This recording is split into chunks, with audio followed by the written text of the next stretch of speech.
It's a pleasure to be able to introduce the seminar idea that I want to put forward here.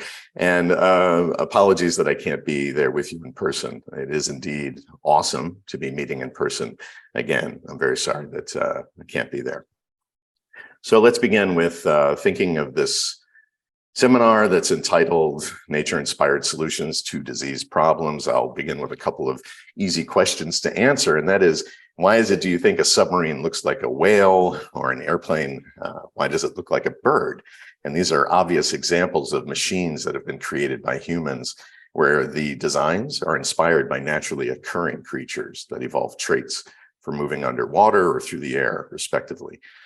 So before we aspired to move underwater or through the air in our machines, humans have suffered from illness and disease. And this has occurred throughout our time as a species, even before we left any historical written records. So just like our inspirations in designing airplanes and other modern machines, long ago we looked to nature for possible solutions to disease problems. The goal of this seminar is to examine how humans have always looked to nature for solutions to our disease problems, ranging from prehistoric evidence to strategies used in modern times. For example, folk and traditional medicine. This includes health practices, approaches, knowledge, and beliefs that often incorporate plants and animals as solutions. And of course, historically, these folk strategies came from sampling and eating the biodiversity of plants and animals around us, or trying to find useful purposes of plant and animal products. So these practices preceded modern tools to truly understand why these practices worked. We'll examine recent approaches where scientists and physicians we try to employ modern tools to understand when and why these traditional practices worked in the first place and how they can be useful against modern diseases. A very obvious place to emphasize is plants. So these have been especially useful in solving human problems.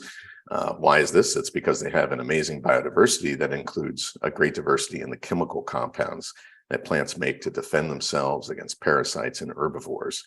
And these chemicals can also be borrowed by humans to fight diseases, and this includes solutions for roughly 50% of the cancers that we typically face. So importantly, it's equally valuable to debunk old ideas that claimed certain plants and animals were useful against diseases, as these practices that are unfounded can interfere with conservation efforts.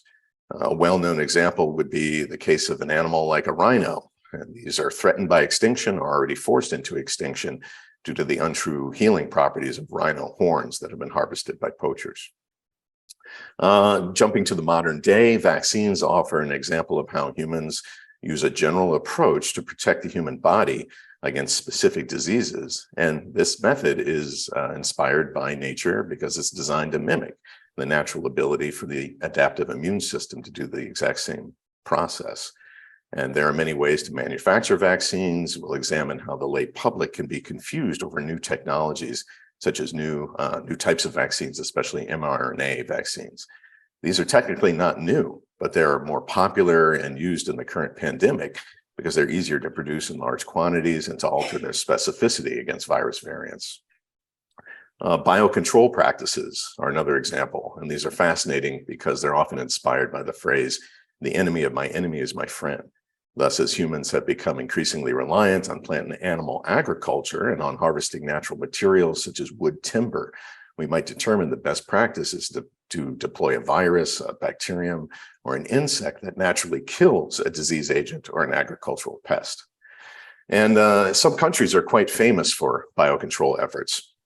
Australia is famous, or perhaps infamous, as a country that strongly believes in biocontrol with the willingness to introduce new species to try and control prior species invasions.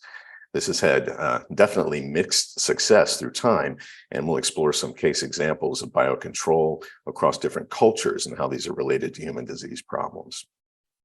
A bit on my own work we'll look at, and this is to study viruses called phages that specifically kill bacteria. This phage therapy idea is old, and it predates human discovery of antibiotics. And now that those drugs are waning in efficacy, we're looking back at old ideas such as phage therapy, using better tools to understand why this bio-inspired approach is successful and whether it will rescue humans from the looming antibiotic resistance crisis. So this seminar, in short, concerns the many ways that humans continue to seek inspiration from nature as a means to solve our disease problems. A wide variety of topics will be explored, including biodiversity, toxicology, biocontrol efforts, vaccines, cancer immunotherapy, pest management, and many others. Clearly, both traditional and modern medicines have benefited from bioprospecting, or searching for natural products of plants, animals, and microbes that can benefit humans. We now live in the Anthropocene, or the age of humans. And unfortunately, an irony of this is that we now have a geological period named for our species, but our actions are leading to mass extinctions that threaten the possibility for future generations to do the kind of successful bioprospecting that got us here.